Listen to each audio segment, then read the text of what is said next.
Tenemos ahora la segunda dupla, que está representada por Rodrigo Valdés y Álvaro Jiménez.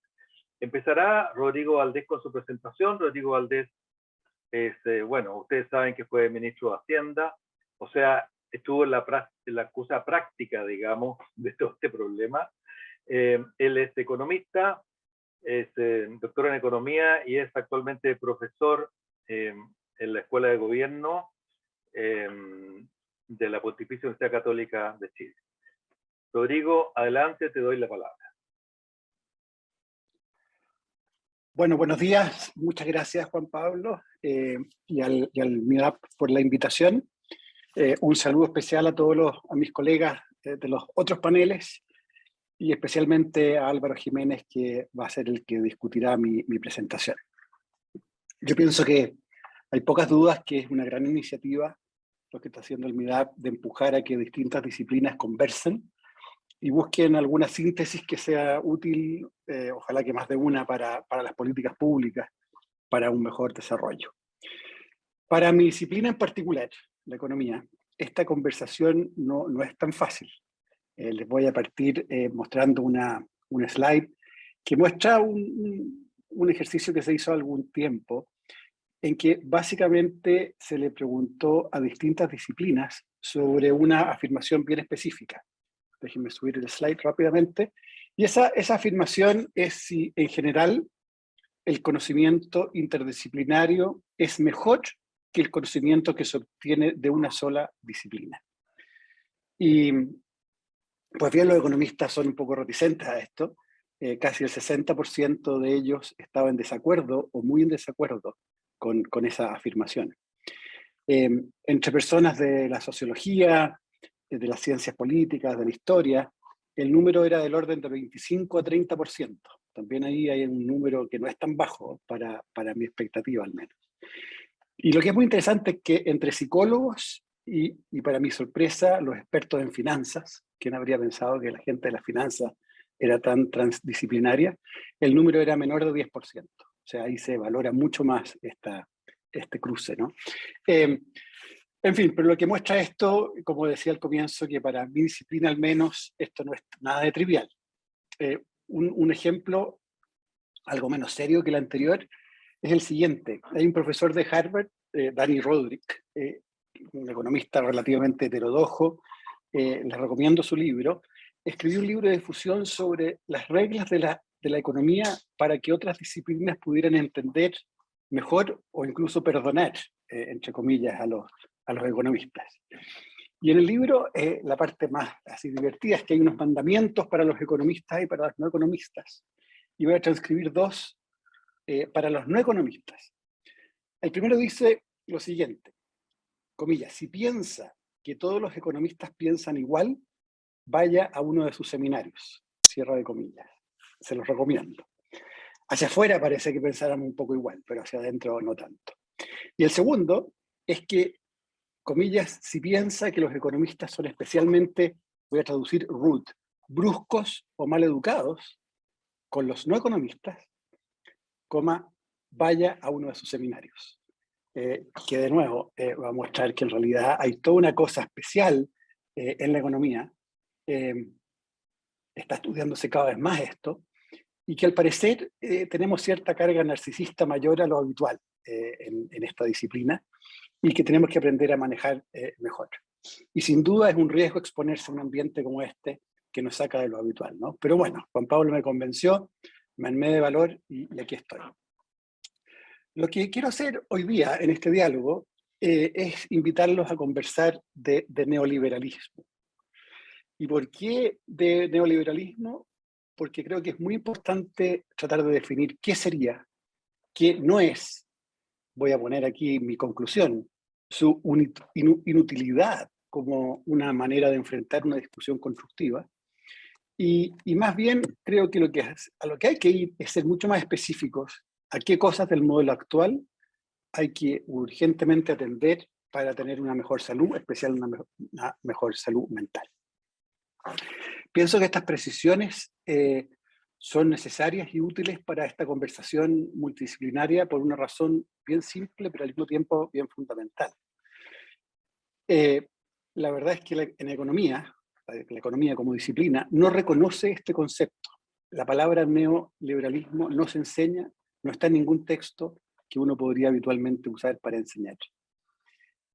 Puedo tomar, por ejemplo, los textos de dos economistas que son claramente de corte keynesiano, muy socialdemócratas. Probablemente ustedes a uno lo conocen bien, que es Paul Krugman, un columnista habitual del New York Times, y el otro es Olivier Blanchard, un francés muy importante. Lo que es interesante, ambos tienen textos bien distribuidos en el mundo para enseñar economía, y el término neoliberalismo simplemente no aparece, ni en el índice, ni en realidad en ninguna página de estos textos. Pero la verdad es que es una categoría que se está transformando en la descripción de todos los problemas que nos aquejan. Sin ir más lejos, el propio Juan Pablo, en su introducción al seminario que distribuyó junto al programa, no en sus palabras iniciales, pero sí en este texto corto que distribuyó, decía lo siguiente, comillas: desde el punto de vista de las ciencias sociales, el llamado modelo neoliberal, por su carácter hegemónico y penetrante, más allá de ser un modelo de desarrollo económico, se lo entiende mejor como una ideología dominante, como una doctrina economicista que adjudica supremacía en todos los ámbitos de la vida a la competencia y al mercado en las decisiones sobre asignación de recursos y reduce al máximo el papel del Estado. Más abajo agrega: como investigadores en salud debemos demandar a la ciencia económica que explicite los fundamentos científicos del modelo económico y su transformación en ideología, y que se abra a la discusión transdisciplinaria. Bueno, aquí estoy para tratar de ayudar a esa conversación. El uso del concepto fuera de la economía es relativamente extenso. Es bien notorio que aparece en cualquier discusión de políticas públicas en el Chile actual. Pero lo que quiero tratar de hacer en estos minutos es tratar de ponerle borde a este concepto. Y ese borde va a ser muy estricto, ¿no? Hacia el final. Quiero dar más ejemplos de su uso y algunas de sus confusiones. Quiero revisar qué dice el mundo de la economía sobre el concepto. No están los textos, pero algunos economistas han descrito sobre qué es el neoliberalismo. Y quiero invitarlos a sustituirlo por conceptos más precisos y creo que más útiles para justamente avanzar hacia hacer más amable, o si se quiere domesticar, el modelo de desarrollo que tenemos. Entonces, ¿por qué digo que es un concepto elástico, confuso? Y aquí voy a volver a mi PPT. Y la verdad es que lo que nos pasa es que lo usamos mucho y para muy distintas cosas. Puedo, por ejemplo, usar el caso de los programas de gobierno.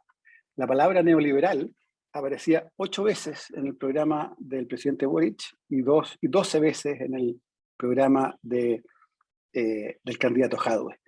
Y es bien interesante porque Boric dice superar la mirada subsidiaria y neoliberal del Estado actual. O sea, lo acota a algo bastante más preciso, creo yo, y que está bastante claro en el mundo más frente amplista, que es darle al Estado un rol que es distinto al de hoy día. Jadwe, en cambio, ya lo asigna a una cosa bastante más profunda. Dice en uno de los ejemplos: un Chile que ya ha sufrido bastante, antes en dictadura y luego durante 30 años de predominio neoliberal. En el fondo, los 30 años los tira rápidamente adentro. Entonces, como se ve, esto está muy utilizado.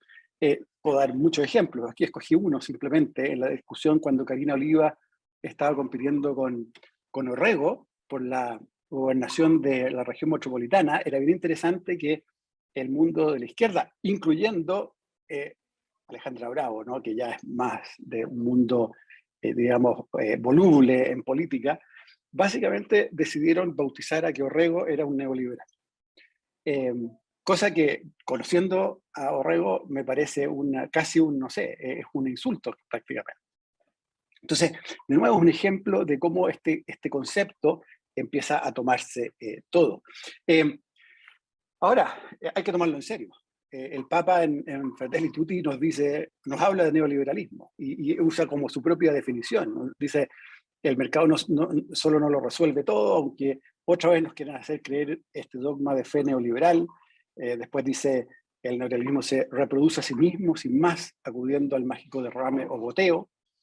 En fin, él tiene implícitamente una propia definición. Pero ¿qué es neoliberalismo al final? Probablemente para el Papa es muy distinto a lo que es para Boric o por lo que es para Jadwe. Al final del día, yo pienso que es una unión de muchos conceptos distintos que al final no nos sirven mucho. Para alguna gente lo que no nos gusta del modelo actual.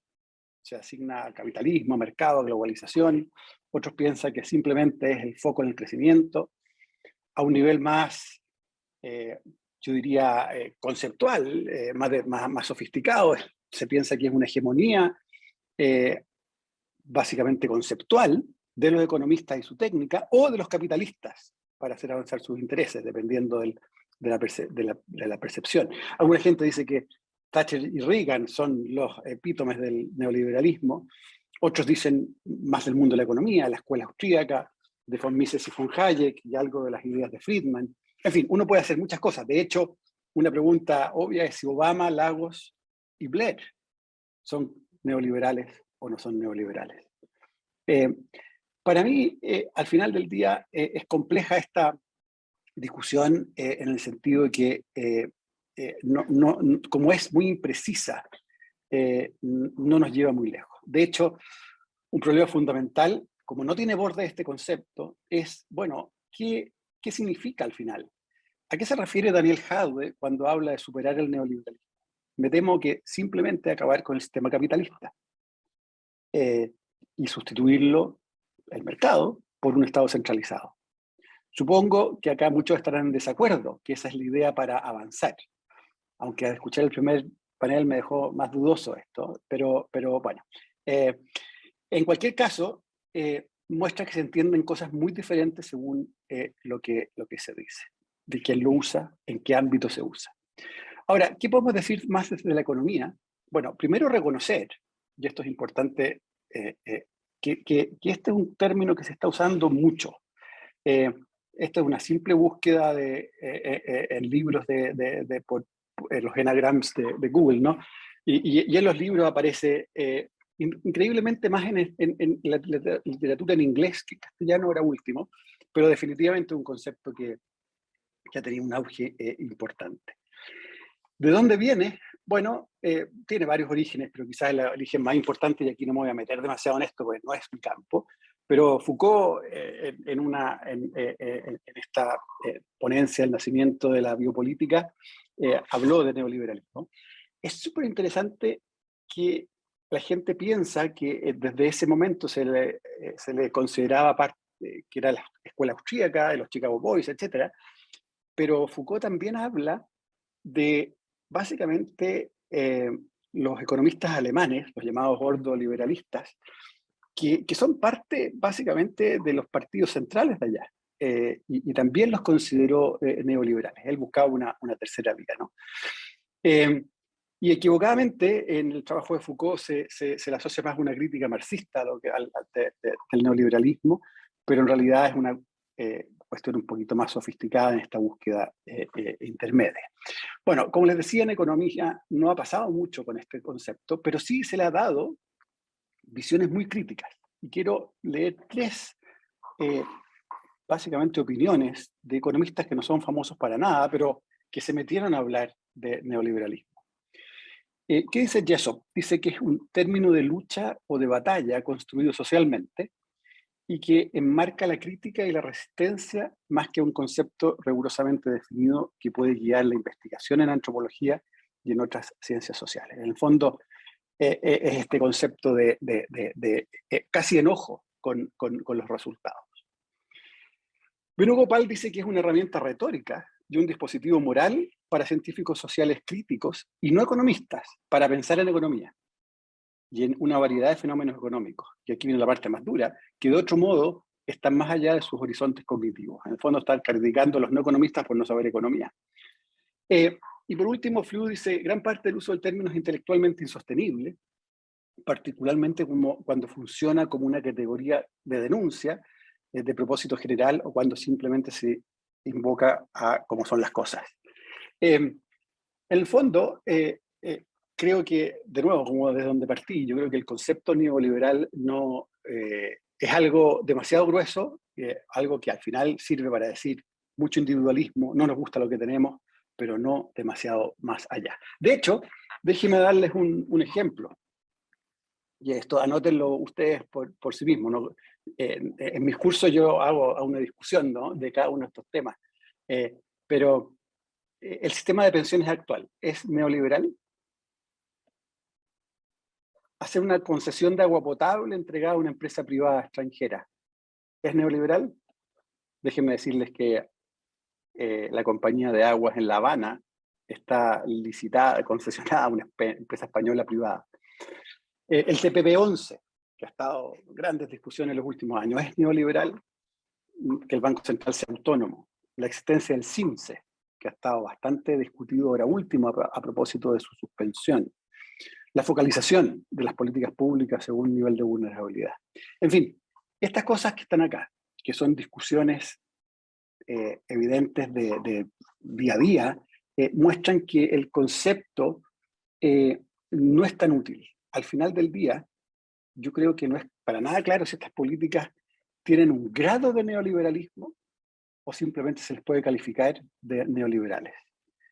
Y como no es una categoría que tenga una definición en economía, es un punto de partida, como dije al comienzo, poco útil si hablamos de desarrollo sustentable. Ahora, dicho esto, quiero sacar ese slide. Ahí está. Que el neoliberalismo no sea una categoría que permita una construcción transdisciplinaria convergente, no significa que los problemas que Juan Pablo identificaba al comienzo no existan. Por el contrario, hay múltiples áreas de nuestra convivencia económica que no nos dejan satisfechos y hay que enfrentar. El tema específico que nos convoca, en este tema específico que nos convoca, sería muy útil establecer qué resultados de nuestro modelo económico provocan problemas de salud, idealmente medidos científicamente. Pongo un ejemplo. Katy Araujo en el primer panel hablaba de las horas trabajadas, que son un tema, ¿no? Pero la verdad es que en promedio han disminuido significativamente en los últimos 40 años en Chile, más desde los años 50. Y es una trayectoria que se ve en todos los países. En fin, yo creo que desde el ente de la economía es posible reconocer y buscar soluciones en varias dimensiones.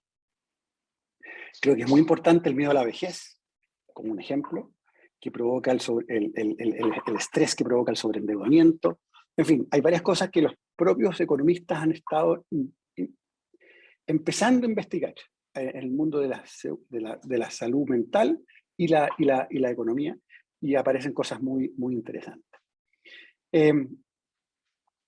Pero tenemos que reconocer con todo que la economía está menos preparada para esta discusión. De hecho, un aspecto particular en que la economía como disciplina es bastante ciega es en lo relativo a cómo la estructura de la economía, las reglas de la economía, cambian las ideas o la significación que le damos a las cosas. Y esto está muy relacionado a lo que también hablaba Katy antes. Pienso, por ejemplo, en las ideas de Sandel sobre los efectos colaterales que tiene organizar la sociedad en torno a la meritocracia, ¿no? Estos problemas que trae la meritocracia. O a un nivel más cercano, es relativamente evidente que un sistema de capitalización basado exclusivamente en capitalización individual, o sea, si las pensiones son AFP, produce cierto individualismo en los mismos cotizantes. Bueno, eso está fuera de la economía. En el fondo, en economía se supone que las preferencias de las personas están dadas, son simplemente exógenas, son algo profundo que arrastrarían desde siempre, y esa escala que le asigna deseabilidad a las cosas, o relativa deseabilidad, la verdad es que no las estudiamos, simplemente se dieron. Así, por ejemplo, no se sería más o menos individualista si hay más o menos mercado. La gente sería simplemente igual. Creo que es bien importante del lado de mi disciplina reconocer que este es un punto ciego para partir de esta conversación. Es un supuesto de trabajo muy útil, pero es un supuesto de trabajo. De hecho, yo a veces lo enseño de la siguiente manera. Es raro que los economistas pensemos que esto está todo dado cuando al mismo tiempo vemos tanta publicidad que justamente trata de cambiar las preferencias, ¿no? Bueno, tomando en cuenta que hay este punto ciego, al mismo tiempo quiero defender la economía porque trae a esta mesa multidisciplinaria nociones que son centrales para diseñar políticas públicas que funcionen. Quiero mencionar 4 cosas que creo que son muy importantes siempre tener en cuenta. El primero es el concepto mismo de escasez, que dicta que no se puede hacer todo al mismo tiempo, que lamentablemente hay que priorizar. Ese es un dictum, digamos, de la economía que creo que es 100% cierto. El segundo tema es un poco más sofisticado y tiene que ver con el concepto de equilibrio general o de efectos colaterales, y que muchas veces no se toman en cuenta y se transforman en clave la mayor parte de las veces. Esto algo tiene que ver con lo que nos hablaba Juan Pablo Jiménez al comienzo, pero al final uno cree que está haciendo algo, pero por el lado hay efectos de carambola que producen otras cosas. Eso en economía se estudia largamente y es algo que creo que podemos traer a la mesa de manera muy útil. El tercer tema es el rol de los incentivos como forma de cambiar el comportamiento de las personas. Solo como por ejemplo, supongo que todos vieron lo que sucedió con el CAE y su morosidad después de que asumió este gobierno y cómo subió la morosidad. Eso básicamente es este tema que los economistas estamos muy focalizados siempre y que creo que son importantes en el sentido de que buena parte de los cambios que tratamos de implementar en políticas públicas funcionan a través de incentivos. A mí me da un poco risa, hago un paréntesis acá cuando enseño cursos de políticas públicas con el mundo más de los sociólogos. Ellos arman políticas públicas a través de convencer a la gente de ser distinta, a través de un programa de información, a través de un programa de distintas cosas, ¿no? Y en el fondo se meten en sus preferencias. Los economistas tomamos las preferencias como, y ponemos un impuesto o un subsidio de manera que la gente actúe distinto. Es bien interesante esa conceptualización, al final, de nuevo, de que las preferencias están o no dadas. Bueno, y el último punto que yo creo que la economía en esta discusión trae a la mesa y que es muy, muy relevante, es la poco agradable idea de reconocer que bajo un número grande de casos no es posible diseñar políticas públicas asumiendo que las personas actúan de manera virtuosa o poniendo lo colectivo por delante, sino que más bien se preocupan de su propio bienestar. Esa es una realidad también que creo que es importante reconocer. Déjenme poner de lado estos aspectos por ahora y ir más hacia la economía y básicamente discutir o pensar en 2 grandes temáticas que nos hacen que una solución descentralizada o de mercado puede no gustarnos. O sea, en economía el mercado es muy importante, pero al final lo que produce ese mercado puede no gustarnos, y en economía al menos creo que se pueden visualizar 2 grandes temáticas. Por un lado, cierto resultado puede simplemente considerarse injusto. Obviamente los temas de justicia van mucho más allá de lo que la economía puede proveer, pero es muy importante reconocer que una economía de mercado no garantiza por ningún lado que una asignación de recursos sea justa. Está fuera de lo que se preocupa. Y todo el tema de justicia requiere una intervención lateral. Incluso más, yo diría que qué es justo o qué es injusto es algo que un economista no tiene mucho que decir. Su opinión, si se quiere, es como la de cualquier ciudadano. Donde sí puede aportar la economía en estos temas de justicia es en informar los dilemas o los trade-offs que se producen cuando uno busca tener una asignación más justa. El efecto de los impuestos, el efecto de los subsidios. La precisión de esta información puede ser bastante limitada, pero es información relevante. Lo que no puede hacer la economía es escoger entre situaciones que presentan trade-offs o dilemas, pero sí, sin duda, puede informar de ellos. Bueno, un segundo aspecto que puede no gustar de una cierta asignación de recursos por parte del mercado es que esta simplemente no sea eficiente. Hay muchos casos bien estudiados en economía: falta de competencia, externalidades, la provisión de bienes públicos que el mercado no es capaz de hacer, entre muchos otros. Aquí los economistas, la verdad, tienen más que aportar. Pero, por cierto, las cosas se vuelven a complicar cuando una solución involucra redistribución. Uno puede tratar de ser más eficiente, pero si hay ganadores y perdedores, eso de nuevo complica. Me quiero detener en una falla de eficiencia en particular. Creo que tiene mucho que ver con lo que nos está pasando. Y este básicamente es el caso de que no existen mercados. El mercado es incapaz de proveer un lugar donde se puedan enfrentar incertidumbres individuales de todo tipo. Básicamente el mercado no es capaz de solucionar espontáneamente, incluso si se distribuyeran vouchers, un mercado en que básicamente la gente se sienta más segura. En este caso el rol del Estado es insustituible y en lo grueso pensemos en arreglos colectivos que nos protegemos unos de otros, en que, si se quiere, construimos comunidad. El mercado trata de hacer eso en algunos rubros, pero falla.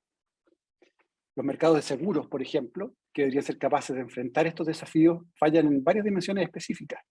En el caso de las ISAPRES hay descreme, hay selección adversa o segregación en un colegio con selección y copago, o hay comportamiento oportunista por parte de algunos, en algunos otros seguros, que lleva a que la gente se aproveche de los seguros, en que al final esto no funciona.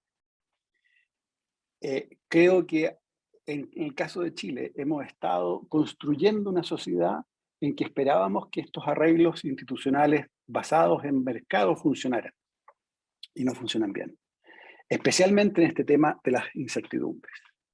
Ahora, que no funcionen bien nos lleva a tratar de buscar alternativas, pero aquí tenemos elementos adicionales que nos complican las cosas.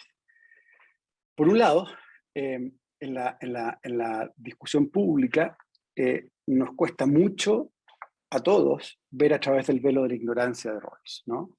Al final discutimos las bondades de una política pública demasiado desde la posición en que efectivamente estamos en la sociedad y nos cuesta mucho representar el bien común. No es raro que los que tenemos más recursos nos pongamos a pagar más impuestos y viceversa, ¿no? O los que tienen menos quieren más impuestos. O los que tienen fondos en una AFP no ven beneficios de tener un sistema de seguridad más protector, porque ya tienen sus recursos ahí. Esto es una gran complicación porque creo que primero no se reconoce, y si se reconoce es muy difícil sacarse esta posición en la discusión. Y en lo segundo punto que quiero hacer es que existen además fallas del Estado. Es bien tentador sustituir los mecanismos de asignación descentralizados por un Estado que se hace cargo, un Estado poderoso, que no solo impone límites a la libertad, yo al menos estoy disponible a aceptar límites a la libertad, pero el problema es que simplemente puede no funcionar. Parte de nuestros problemas son justamente hoy día en Chile, es que el Estado es el que no funciona, no es el mercado el que no funciona en algunos rubros. No basta decir que algo se garantiza. Las posibilidades de excesos burocráticos, de captura por grupos de interés, también de corrupción, o simple incapacidad porque no tenemos el capital humano, son temas centrales a la hora de evaluar cómo y cuándo sustituir el mercado por el Estado. No tengo que recordar aquí la ineficiencia de los socialismos reales para hacer el caso más intenso, ¿no? Pero si uno va al día a día, bueno, veamos cómo funciona la salud estatal en Chile, por ejemplo. ¿Es solo falta de recursos o hay algo mucho más profundo que nos cuesta primero reconocer y hacernos cargo? Ahora, esto no significa, por cierto, que los mercados deban inundar todos nuestros quehaceres. Yo al menos, y esta es mi preferencia más política, que tenemos que buscar más espacios en que yo describiría como de igual dignidad. Muchas veces se usa el día de las votaciones como esto, en que cada chileno es igual. Creo que lo que se logró con las vacunas del COVID, en que incluso el presidente de la Clínica Las Condes no podía saltarse la fila. Fue bien notorio en una construcción colectiva. Yo creo que tenemos que buscar muchos más espacios de ese tipo, como una manera de ir, como decía al comienzo, domesticando nuestro modelo. No es fácil porque hay ganadores y perdedores en esto, siempre, como decía al comienzo, y sacarse este velo es muy difícil. Esto de solo liberar para arriba, lamentablemente no existe, amigos cientistas sociales. Bueno, en fin, y aquí termino. Como he argumentado, yo creo que no es necesario describir nuestros problemas como un asunto de neoliberalismo. Es un concepto que no nos lleva muy lejos, ni construye multidisciplina. En cambio, hay muchísimos conceptos que desde la economía uno puede ofrecer en este diálogo. Lo que no debe ofrecer la economía, en todo caso, es sustituir preferencias, valores, éticas o ideología por técnica. Es una cosa que uno ve muy seguido, ¿no? Que la técnica se puede hacer cargo de estas cosas. Y la verdad es que no. A lo más uno puede, como decía antes, informar. A muchos colegas les cuesta creerlo, verlo esto y se les pasa la mano, pero creo que crecientemente al menos veo muchos economistas tratando de cruzar esta frontera, conversar con otros y entender que todos podemos aportar. Muchas gracias por su paciencia.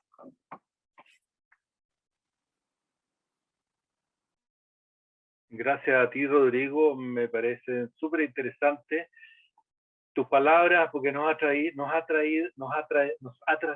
has traído una suerte de inmersión práctica en la realidad práctica, de cómo realmente funcionan las cosas. Yo creo que es eso lo que todos buscamos, así como anteriormente yo dije que, claro, las ideas de la Katia Araujo explicitadas por Cristian Montenegro, sino que se materializan, digamos, en el lenguaje cotidiano. Tú nos has dicho, bueno, es que esta cuestión tiene limitaciones. O sea, en primer lugar, estamos hablando de modelo neoliberal y se confunde economía con modelo neoliberal. Bueno, yo creo que sí, exactamente por eso mismo que se ha transformado en una ideología. Y tú dijiste también algo, en realidad, que la economía no tiene nada que ver con la justicia. A pesar de que hasta donde mis conocimientos alcanzan, la verdad es que los padres del liberalismo, qué sé yo, la verdad es que pensaban de que el modelo iba a producir justicia en el mundo. Ese es el tema de la mano invisible, hasta donde, o sea, ahí hay una relación entre economía y ética que la verdad es que en sus orígenes, ¿no? O sea, hay una opción que parece que es una opción ideológica, tú lo dijiste, o sea, no pensamos mucho en un supuesto de nuestra disciplina. Bueno, pero en todo caso yo creo que es súper importante, porque si no consideramos en nuestro diálogo y si no consideramos, digamos, en el modelo de desarrollo, cualquiera que este sea, todas estas limitaciones, la verdad que también vamos a estar nadando en el agua.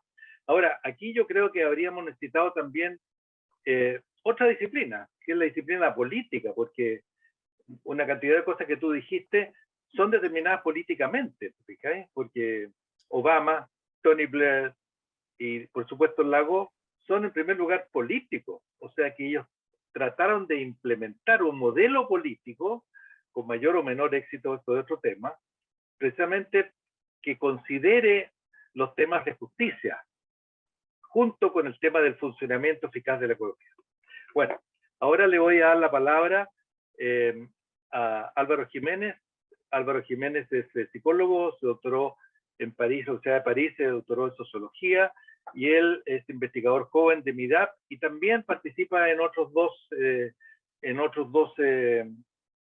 centros Milenio y va, digamos, a hacer un comentario sobre la presentación de Rodrigo. Adelante, Álvaro. Muchas gracias, Juan Pablo. Bueno, en primer lugar, buenos días a todos y todas.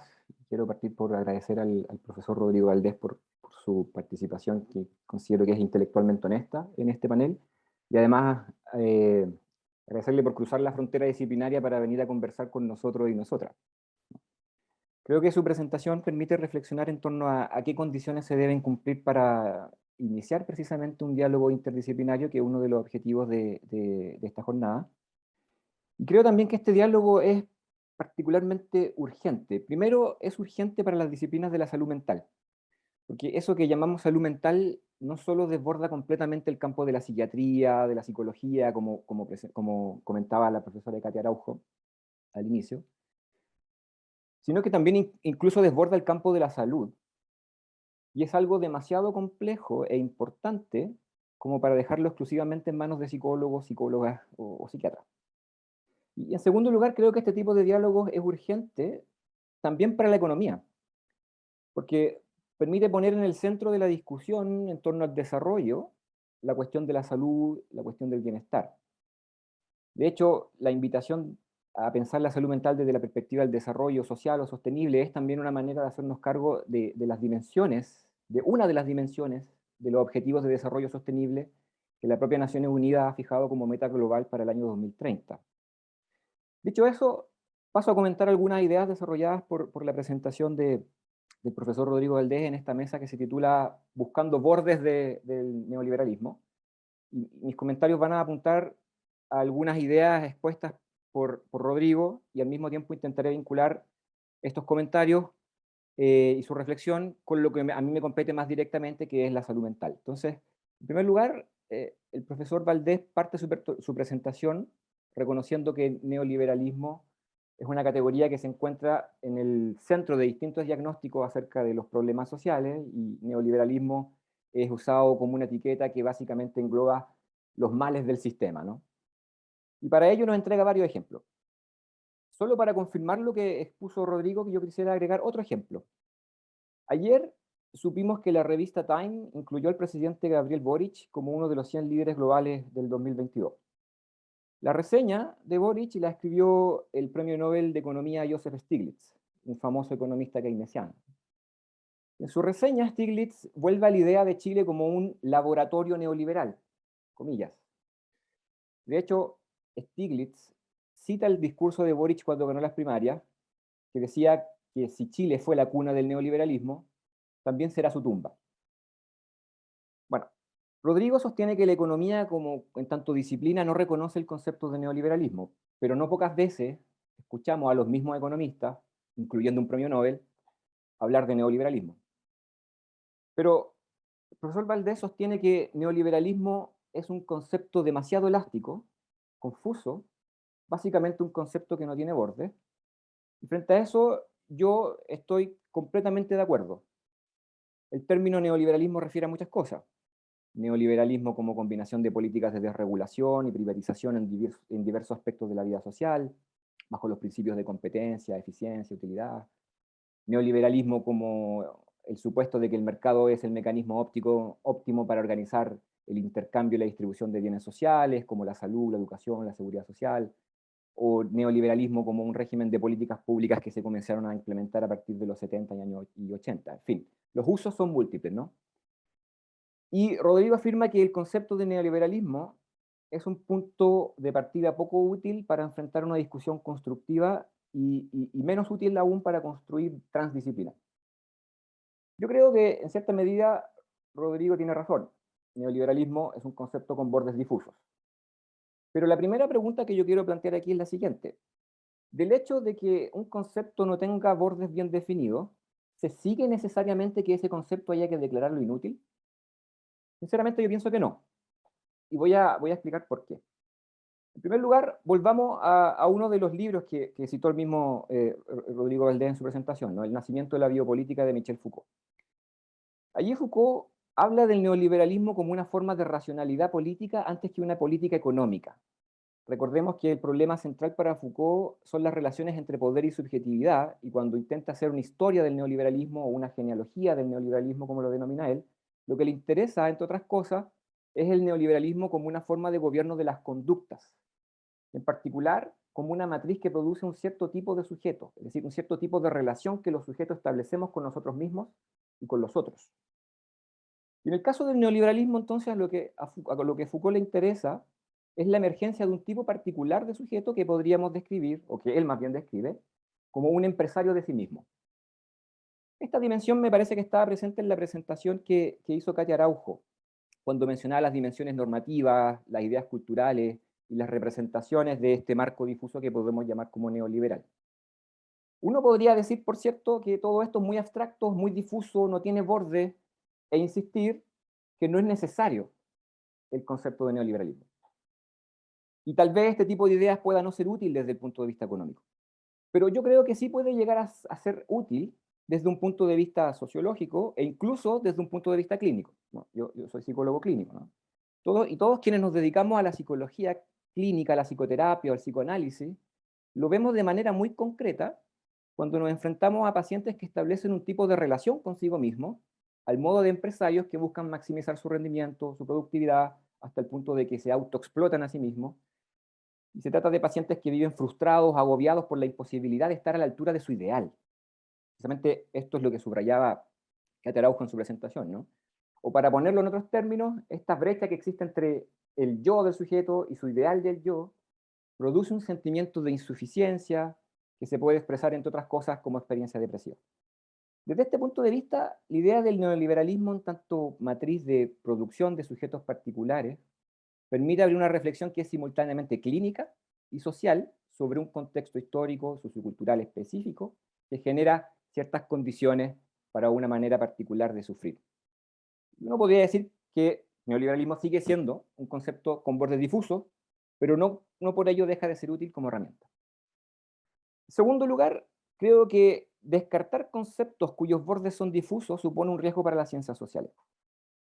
En ciencias sociales, pienso en particular en la sociología, en la antropología, en la ciencia política y también en la psicología, estamos acostumbrados a trabajar con conceptos elásticos, ¿sí? Tal vez demasiado elásticos para la economía, ¿no? Y si descartamos inmediatamente todo concepto cuyos bordes son imprecisos, corremos el riesgo de quedarnos con la estantería vacía. Corremos el riesgo de perder muchos conceptos. Pensemos, para no ir más lejos, en el título mismo de este seminario, el concepto mismo de salud mental, o el concepto que mencionaba Juan Pablo en la introducción, de malestar. La OMS define la salud mental de una manera muy vaga, como un estado completo de bienestar físico, mental y social. Uno podría preguntarse, bueno, ¿qué significa estado de bienestar? O más aún, estado de completo bienestar. Juan Pablo mismo en la introducción mencionaba que la idea misma de depresión es un concepto polisémico. Entonces creo que para responder a la pregunta por la utilidad o inutilidad de un concepto como el neoliberalismo, tenemos que hacernos también una pregunta acerca de la naturaleza de los conceptos en ciencias sociales. Y me parece que una gran cantidad de conceptos en ciencias sociales, por supuesto no todos, pero una buena parte, son conceptos emergentes, es decir, que emergen desde la vida social misma, de la opinión pública, del lenguaje cotidiano. Son conceptos, por decirlo de algún modo, bottom-up en lugar de top-down. Y en este sentido, una manera de pensar los bordes de estos conceptos es a partir de la filosofía del lenguaje. Déjenme introducir aquí una idea que a mí me parece muy potente, que formuló un filósofo austriaco que se llama Ludwig Wittgenstein. Wittgenstein decía, no preguntemos por el significado de las palabras, sino que preguntemos por sus usos. Dicho de otro modo, el significado de un término, de un concepto, una palabra, no está dado por su referente, sino por sus usos, a lo cual podríamos agregar sus usos sociales. Rodrigo afirmaba que el neoliberalismo es una herramienta retórica, ¿no? Y sin duda que lo es, y de ahí sus usos y abusos, ¿no? Pero uno podría pensar esta idea de uso retórico siguiendo estas ideas de Wittgenstein, ¿no? Como parte de juegos de lenguaje que utilizamos para referirnos a los asuntos comunes. Y desde este punto de vista, el análisis sociológico de un término como neoliberalismo consistiría en algo así como comprender sus bordes a partir de los juegos de lenguaje cotidianos que usamos y sus reglas de uso. Y como diría Wittgenstein, ¿cuál es la forma de vida que testimonian estos juegos de lenguaje? Dicho esto, podemos volver a la cuestión de la salud mental, que es el marco que nos convoca, ¿no? Precisamente uno podría pensar la salud mental como uno de los principales juegos de lenguaje contemporáneo para expresar el malestar en sociedades democráticas, sociedades liberales, sociedades que a grandes rasgos podríamos denominar como individualistas, en sentido sociológico, no como juicio de valor. Hoy hablamos, nos quejamos, expresamos el malestar fundamentalmente a través del lenguaje de la salud mental, y de hecho esto fue algo que comentó Cristian Montenegro, ¿no? en su presentación. Esto es algo relativamente nuevo en términos históricos. La salud mental, podríamos decir, es una forma individualizada de expresar el malestar propia de sociedades con un alto grado de individualización. Pero al mismo tiempo, y esto es lo que uno observa cuando ve los usos sociales del concepto de salud mental, es una forma de lenguaje fácilmente politizable, ¿no? Esto no significa, por cierto, que no tengamos que hacer mayores esfuerzos de definir los bordes de los conceptos que son emergentes, y podemos, bueno, tener una discusión al respecto. Ahora, luego el profesor Rodrigo Valdés también subraya el hecho de que, más allá de que el neoliberalismo sea una categoría que no permita un verdadero diálogo interdisciplinario, eso no significa que los problemas que típicamente se describen bajo este término no existen, ¿sí? Yo creo que allí precisamente reside un espacio de colaboración transdisciplinaria del cual tenemos que hacernos cargo.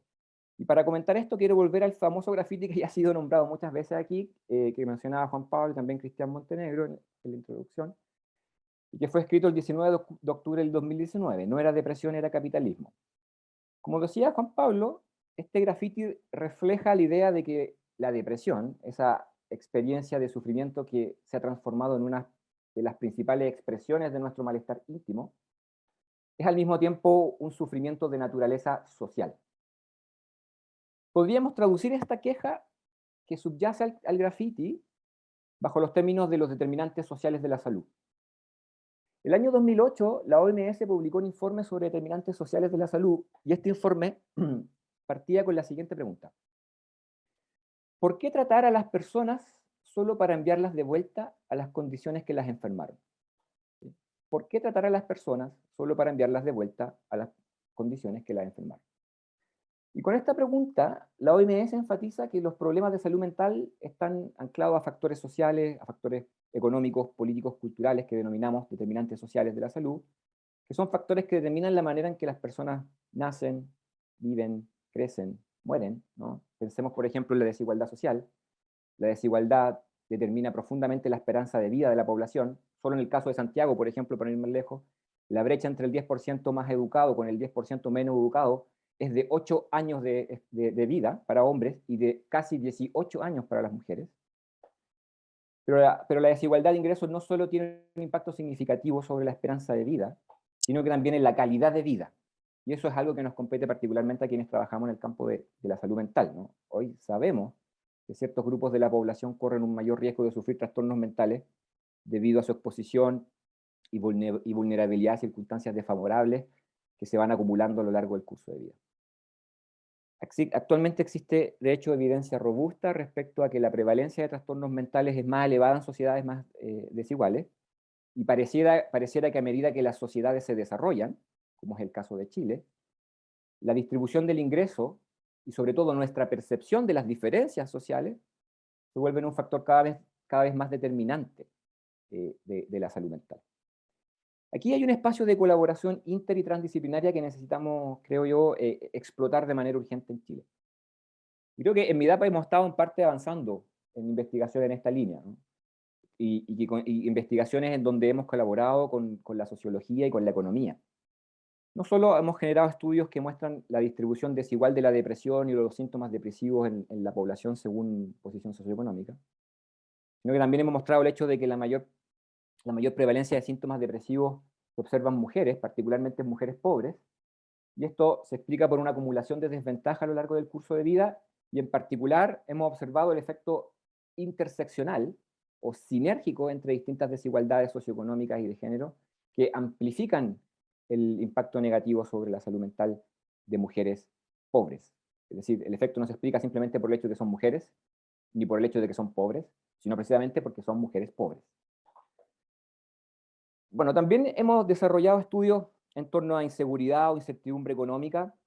En particular, en el contexto de pandemia, esto fue muy relevante. En los primeros meses de la pandemia observamos una atmósfera generalizada de incertidumbre económica, en términos de expectativa de disminución de ingresos, pérdidas de empleo, aumento de la deuda de los hogares. Y observamos que todo eso tuvo un impacto significativo sobre los síntomas ansiosos y depresivos, en particular en la población. Y en esta misma línea actualmente estamos colaborando con el Centro de Investigación en Conflicto y Cohesión Social, COES, a partir de su estudio longitudinal, donde observamos que trayectorias biográficas de mayor inseguridad económica, en términos de ingresos, en términos de empleo, en términos de sobrecarga por deuda, a lo largo de un periodo de 5 años, se traducen en trayectorias con mayor carga de síntomas depresivos a lo largo del tiempo, y en concreto se traduce en una mayor recurrencia y persistencia de los síntomas depresivos. Creo que esto muestra un resultado de un trabajo interdisciplinario en donde las ciencias de la salud y la salud mental en particular tienen mucho que aprender de la economía. A la luz de estos problemas, quiero dejar planteada una segunda pregunta, y esta vez una pregunta para las disciplinas de la salud.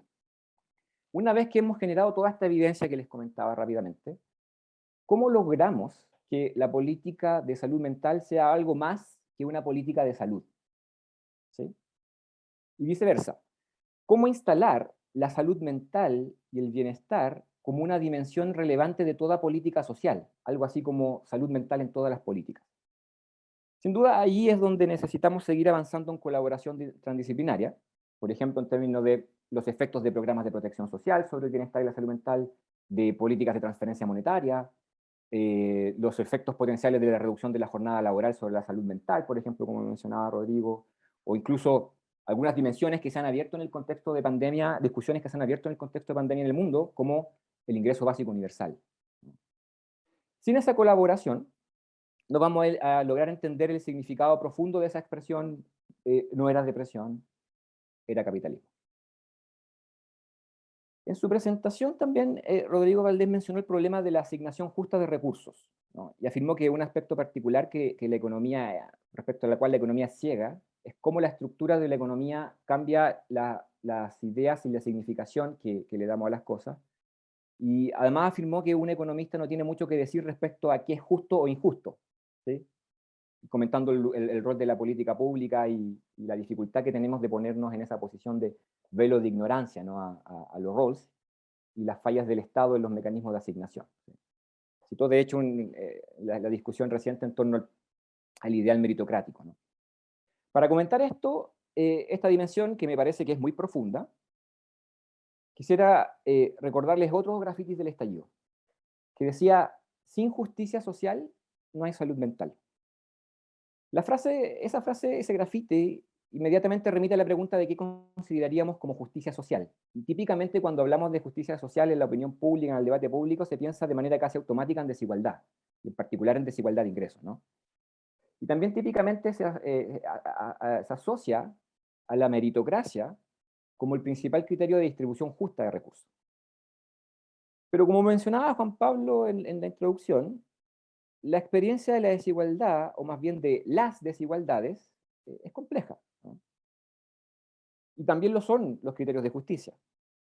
Para abordar este punto quisiera introducir una idea dado que Rodrigo mencionaba a Michael Sandel, ¿no? Quisiera mencionar una idea de otro filósofo liberal que es de la misma familia de Sandel, Michael Walzer. Walzer habla de esferas de justicia y de igualdad compleja para subrayar que la justicia no es una, no es solo una, y que los principios distributivos pueden ser múltiples dependiendo de las distintas esferas de justicia. Por ejemplo, podríamos considerar como un principio distributivo justo el intercambio libre en el mercado, el mérito o la necesidad de las personas respecto a un determinado bien. Cada uno de esos principios no se ajusta a todas las esferas. En las sociedades liberales, o podríamos decir en sociedades neoliberales como la chilena, la meritocracia, sin duda, creo que se ha instalado como uno de los principales principios de distribución. Y se entiende que es una forma de distribución que genera inevitablemente desigualdades, pero estas desigualdades pueden ser consideradas justas en la medida en que descansan en el mérito y en el esfuerzo individual de las personas, ¿no? El problema es que en estas sociedades liberales y neoliberales, este principio, sea el principio meritocrático o también el principio de intercambio libre, se ha expandido o ha, podríamos decir, colonizado distintas esferas del bienestar: salud, educación, pensiones. Y allí es donde se comienzan los problemas. Por ejemplo, si digo que un estudiante tiene más mérito que otro para acceder a ciertos recursos, eso puede sonar razonable si atendemos a su mérito y su esfuerzo individual. Pero si digo lo mismo respecto a una persona enferma que requiere tratamiento, esta lógica comienza a hacer ruido. El acceso a tratamiento no puede depender de su esfuerzo individual. El acceso a tratamiento no puede, depende más bien de sus necesidades médicas, ¿no? Entonces, el criterio de justicia es distinto porque la esfera de justicia es distinta. En el caso chileno nos vemos enfrentados a un fenómeno interesante, que mencionaba tanto Juan Pablo como el propio Rodrigo Valdés, ¿no? Hasta antes de la pandemia la percepción de las personas era que la desigualdad estaba aumentando, cuando en realidad, si uno mira el coeficiente de Gini, mostraba otra cosa, ¿no? Rodrigo mencionaba también lo que ocurría respecto a la disminución de las horas de trabajo en las últimas horas, o décadas, perdón. Y esto demuestra que cuando hablamos de fenómenos sociales, no estamos hablando solo de fenómenos que tenemos que observar desde el punto de vista de medidas vamos a decir objetivas, sino también en términos de percepciones. De hecho, podríamos entender el fenómeno de la desigualdad, de esta percepción de que está aumentando, como el reflejo de una transformación cultural. La desigualdad probablemente se ha vuelto menos soportable, porque el principal relato que le daba legitimidad durante las últimas décadas, que creo es el ideal meritocrático, ha perdido su eficacia social. Y en parte el estallido social tal vez refleja eso, ¿no? A partir de esta hipótesis, entonces, podríamos plantear la siguiente hipótesis. El mecanismo que media la relación entre la desigualdad o las desigualdades y la salud mental no depende solo de las diferencias reales de ingreso, por ejemplo, sino que está asociado también a las creencias, a las actitudes de las personas en torno a la justicia y a las percepciones sobre la legitimidad de la desigualdad. Y esto abre una tercera pregunta que quisiera dejar planteada acá, y es: ¿qué tipo de transdisciplina necesitaríamos para explorar hipótesis como esta? ¿Sí? En su presentación, el profesor Valdés abordó el problema de la justicia social fundamentalmente desde una perspectiva redistributiva, pero al final de su presentación mencionó que tenemos que buscar más espacios que él denominaba como de igual dignidad, ¿no? Y en efecto, yo creo que la ecuación quedaría incompleta si no mencionamos otro aspecto central del Chile actual, que es esta dimensión de la dignidad, ¿no? O dicho de otro modo, la desigualdad no solo como problema de redistribución, sino también como un problema de reconocimiento. Katia Araujo mencionaba la idea de justicia relacional en su presentación, ¿no? Y para abordar esta cuestión, quisiera traer la última imagen del estallido que se materializa también en un grafito. La frase que estaba en un muro: hasta que la dignidad se haga costumbre, ¿no? Uno podría pensar que la desigualdad tiene distintos sentidos, distintos alcances en función de los contextos locales en los cuales se expresa, ¿no? Y la falta de legitimidad de la desigualdad depende de la manera en que el principio normativo de igualdad se encarna en las distintas sociedades, ¿sí? En un sistema de ideales, de creencias, de normas, de valores. Y que se trata de un principio normativo significa que actúa como fundamento de las expectativas individuales y de las expectativas colectivas, ¿no? Como lo muestran, por ejemplo, los trabajos de la misma Katia Araujo, ¿no? La relevancia actual de las desigualdades de la interacción, de las desigualdades de trato, revela un cuestionamiento a los principios de igualdad que tradicionalmente, o de relación, perdón, que tradicionalmente han ordenado el lazo social en Chile, que reproducen una concepción vertical de las relaciones sociales. Yo creo que esto es algo que se encuentra detrás de la demanda de dignidad levantada en el estallido social, ¿no? Es decir, la desigualdad no solo entendida como falta de reciprocidad en la redistribución de bienes comunes, crecimiento económico, espacio urbano, seguridad, protección social, etcétera, sino también como negación del derecho y la dignidad común. En 2020, el Espacio Público e Ipsos hicieron una encuesta en donde le preguntaron a las personas cuál es el principal concepto con el que asocia la idea de dignidad. Y por lejos la principal idea mencionada era un trato humano hacia todas las personas, seguido por un mínimo nivel de calidad de vida para vivir tranquilo, y el respeto hacia las personas independientemente de su condición económica. Muy por debajo aparecía la idea de un nivel mínimo de ingreso. O sea, uno podría plantear que, en parte, la pregunta que hemos tenido que responder durante los últimos años como sociedad, y que yo creo que es una pregunta que está en el centro de la Convención Constitucional, es: ¿qué significa vida digna? ¿No? Y probablemente podríamos tener una respuesta por el lado de los derechos sociales en términos de piso mínimo, ¿no? Salud digna, vivienda digna, etc. Los mínimos vitales dignos a los cuales se refería Katia Araujo en su presentación. Y por supuesto, como decía el profesor Rodrigo Valdés, no basta con decir que algo se garantiza para que esté garantizado, ¿no? Pero sigue estando abierto, creo yo, el problema es que sigue estando abierto la otra cara de la dignidad, ¿sí? No su dimensión de piso mínimo o mínimo vital digno, sino su dimensión relacional. Durante las últimas décadas en Chile, la reproducción de desigualdades socioeconómicas coincide con el incremento de demandas por igualdad en las relaciones cotidianas, las cuales, como lo presentaba Katia Araujo, refieren a estas expectativas de respeto y buen trato, ¿no? Una suerte de economía moral de la desigualdad cotidiana, ¿no? que trasciende la dimensión económica, pero también la dimensión jurídica, incluso política. Y respecto a esta dimensión interaccional de desigualdad, la salud mental también tiene algunas cosas que decir, ¿no? De hecho, por ejemplo, actualmente nos encontramos con algunos colegas analizando la encuesta de bienestar social del Ministerio de Desarrollo Social, que fue aplicada en 2020, en donde se hicieron algunas preguntas acerca de la experiencia de maltrato, y al mismo tiempo preguntas de salud mental. Y algo que con lo que nos estamos encontrando es que la experiencia de haber sido maltratado por razones de clase, de género, de etnia, se asocia de manera significativa con una mayor prevalencia de síntomas ansiosos y depresivos. Y esto incluso controlando por otras características sociodemográficas o socioeconómicas de las personas. O sea, esto significa que una persona que no se siente respetada o que se siente herida en su dignidad, tiene una mayor probabilidad de presentar síntomas ansiosos y depresivos. Entonces, con esto cierro.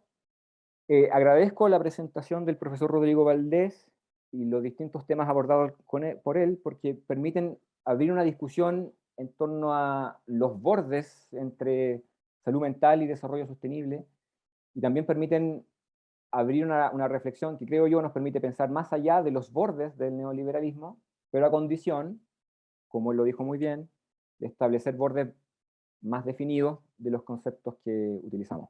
Gracias.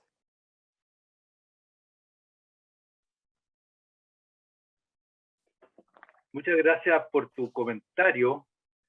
La verdad que nos ha mostrado todo un background, digamos, intelectual, y que nos ha mostrado que estos fenómenos, todo este diálogo, digamos, hay mucha gente que nos ha precedido, y lo que, mira, mi impresión cuando en realidad escucho a los cuatro, y he escuchado yo identificándome, tratando de identificarme, recibir abiertamente las cuatro intervenciones, bueno, uno se le produce una cierta inquietud en realidad, porque hay argumentos y argumentos, hay puntos obviamente que son de consenso, pero hay otras posturas diferentes o perspectivas que hacen matices que son necesarios de considerar. ¿Ah? Bueno, eso es lo que en MIDAP nos hemos enfrentado desde el comienzo, al estudiar de manera multidimensional el fenómeno de la depresión. Nos hemos visto enfrentados a este tema de los fenómenos complejos. Y los fenómenos complejos en realidad no pueden ser explicados por una disciplina. Tienen que ser explicados por el conjunto de muchas disciplinas, pero el problema ahí está en cómo conversan estas disciplinas. Actualmente ya no estamos en la interdisciplina, estamos en la transdisciplina. Y la transdisciplina se dice, digamos, que es un tipo de conocimiento en el cual distintas disciplinas se hibridizan, por así decirlo, pierden su virginidad y su pureza epistemológica para empezar a tomar conocimientos que han sido, por así decirlo, confirmados o probados, o que son supuestos de otra disciplina. ¿Fijas? O sea, para volver al tema digamos, que planteó del reduccionismo psicologizante o reduccionismo biológico del fenómeno, no es que esas cosas sean falsas, sino que hay que hacerlas conversar, digamos, en qué momento entran. O sea, habría que hacer una especie de jerarquía, hacer una jerarquía. Hablamos, en ciencia hablamos de los mecanismos, de cómo interactúan estos distintos niveles. Bueno, habiendo dicho esto, y pensando agradeciendo de tus palabras, Álvaro, y viendo que estamos 20 minutos adelantados, le voy a dar la palabra a Rodrigo Valdés y a algunos de los demás participantes que quisieran en este momento intervenir. O sea, vamos a hacer un diálogo entre los ponentes en este momento. Rodrigo, tienes la palabra. Gracias, Juan Pablo. Bueno, y primero gracias Álvaro por su discusión. Aprendí mucho de lo que presentaste. Yo querría hacer dos, no sé si llamarlas precisiones, ideas, etc. Una tiene que ver de nuevo con neoliberalismo, y quizás lo que puede ser útil como algo más convergente es que las cosas no son neoliberales o no neoliberales. Tienen grados de algo que nos molesta, que podemos bautizarlo neoliberalismo. Pero creo que es importante dar una salida conceptual a esto para esta convergencia entre disciplinas, porque cuando se lleva al extremo de que la solución al neoliberalismo es el Estado y la planificación central, creo que hay un choque cultural demasiado fuerte entre disciplinas. En cambio, yo estoy muy de acuerdo con lo que decía Álvaro, de que hay conceptos que no tienen bordes claros, pero justamente son adjetivos que nos permiten describir. Y creo que la palabra neoliberal ayuda a describir alguna cosa, que es esta molestia respecto del individualismo, respecto de estas como objetivos inalcanzables que además se van moviendo a la medida que uno los alcanza. En fin, entonces yo diría que quizás esa es una síntesis interesante de la conversación. Y el segundo punto que querría hacer tiene que ver con algo que mencionó Juan Pablo, que es bien interesante, que es esto de la justicia, ¿no? Y dijo, pucha, no, los economistas siempre han tenido como su visión de justicia bien establecida.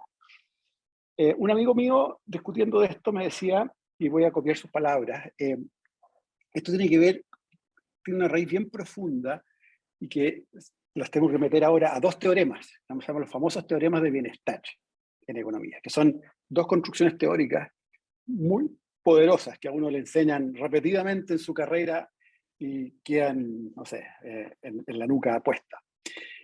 Un teorema, el primer teorema de bienestar, es muy poderoso, muy importante, yo lo creo muy cierto, que es que básicamente bajo ciertas condiciones el mercado es eficiente. Esas condiciones que no hay un monopolio, una serie de condiciones, que no hay externalidades. Pero uno desata fuerzas muy impresionantes y esa eficiencia tiene una definición muy precisa, ¿no? Que es una eficiencia que se llama paretiana, que no importa mucho en este caso. Pero ese primer teorema es como bien obvio. Si uno deja que el Estado funcione, en general va a ser muy eficiente. Va a haber casos en que no, como los que yo mencionaba en el tema de los seguros y varios otros, ¿no? Pero ese teorema, en el fondo, tiene algo que creo que los economistas traen a la mesa, que es incentivos, es cómo combinar, cómo el mercado al final transmite señales de escasez, de excesos, de dónde vender, qué producir, en fin, es algo muy profundo.